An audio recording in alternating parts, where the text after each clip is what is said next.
Hello friends, welcome to சாச்சி சமையல். நம்ம இன்னைக்கு என்ன பார்க்க போகிறோம் அப்படின்னு பார்த்தீங்கன்னா, ரொம்ப ஹெல்த்தியான சூப்பரான டேஸ்டான ஒரு லஞ்ச் பாக்ஸ் ரெசிபி தான் பார்க்க போகிறோம். அது என்ன அப்படின்னு பார்த்தீங்கன்னா, கேப்சிகம் போட்டு ஒரு சூப்பரான வெரைட்டி ரைஸ் எப்படி செய்யலாம் அப்படின்னு தான் பார்க்க போகிறோம். ரொம்ப சூப்பரான டேஸ்டில் இருக்கும். இப்போ வாங்க இந்த சூப்பரான டேஸ்டான கேப்சிகம் ரைஸ் எப்படி செய்யலாம் அப்படிங்கிறத பார்க்கலாம். அதுக்கு ஒரு அகலமான கடாயை பார்த்து எடுத்து வச்சுக்கோங்க. அதில் ஒரு 2 ஸ்பூன் அளவுக்கு நான் எண்ணெய் சேர்த்துக்கிறேன். எண்ணெய் நல்லா காஞ்சதும் இதுல 1 ஸ்பூன் ஜீரகம், 1 ஸ்பூன் கடுகு, 1 ஸ்பூன் கடலைப்பருப்பு, ஒரு 4 to 5 போல பூண்டு எடுத்து பொடிசா கட் பண்ணி வச்சிருக்கேன். அதையும் இதுல போட்டு அது கூட சேர்த்து நல்லா பொரிச்சு விட்டுக்கலாம். நம்ம போட்ட கடுகு ஓரளவுக்கு பொரிச்சு வந்த பிறகு இதுல ஒரு கொத்தளவுக்கு கருவேப்பிலை சேர்த்துக்கோங்க.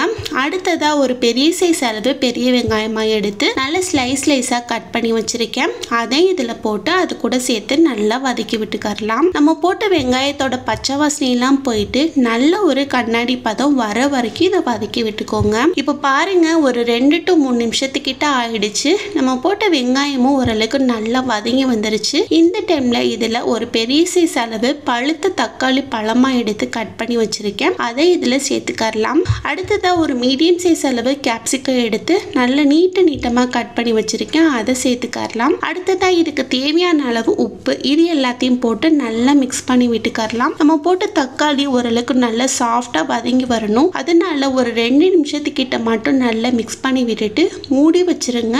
தக்காளி இருந்தாலும் தெரியாம நல்லா சாஃப்ட் ஆகணும். இப்போ கொஞ்சம் நேரம் ஆயிடுச்சு, ஓபன் பண்ணி பார்க்கலாம். பாருங்க, தக்காளி சூப்பரா சாஃப்டா வதங்கி வந்துருச்சு. இந்த டைம்ல இதுக்கு தேவையான மசாலா சேர்த்துக்கலாம்.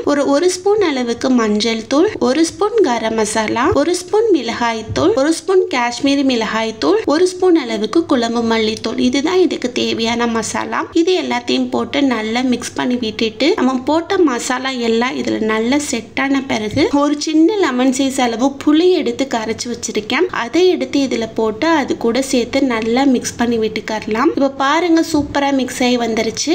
இந்த டைம்ல இதை நல்ல சிம்ல வச்சு மூடி வச்சிருங்க ஒரு 5 to 10 நிமிஷத்துக்கிட்ட. இப்போ ஒரு 10 நிமிஷம் ஆயிடுச்சு, ஓபன் பண்ணி பார்க்கலாம். பாருங்க, நம்ம போட்ட புளித்தண்ணி எல்லாம் ஓரளவுக்கு நல்லா வத்திட்டு இதுல இருந்து எண்ணெயும் நல்லா சூப்பரா பிரிஞ்சு வந்துருச்சு. இந்த டைம்ல இதை நல்லா மிக்ஸ் பண்ணி விட்டு பாத்தீங்கன்னா சூப்பரான ஒரு கிரேவி ரெடி ஆயிரும். அடுத்ததா இதுல சாதம் வடிச்சு ஏற்கனவே நான் ஆற வச்சிருக்கேன். அந்த சாதத்தை எடுத்து இதுல போட்டு அந்த கிரேவி கூட நல்லா மிக்ஸ் பண்ணி விட்டீங்கன்னா சூப்பரான டேஸ்ட்ல கேப்சிகம் ரைஸ் ரெடி. செம்ம டேஸ்டா இருக்கும். எல்லாருமே ரொம்ப விரும்பி சாப்பிடுவாங்க. இது லஞ்ச் பாக்ஸ் மட்டும் இல்ல, நீங்க வீட்டுல இருக்கும் போது கூட குழம்பு எதுவுமே வைக்காத நேரத்துல இந்த மாதிரி செஞ்சு சாப்பிட்டு பார்க்கலாம். பாருங்க, சூப்பரா எவ்வளவு கலர்ஃபுல்லா ரெடி ஆயிடுச்சு அப்படின்ட்டு.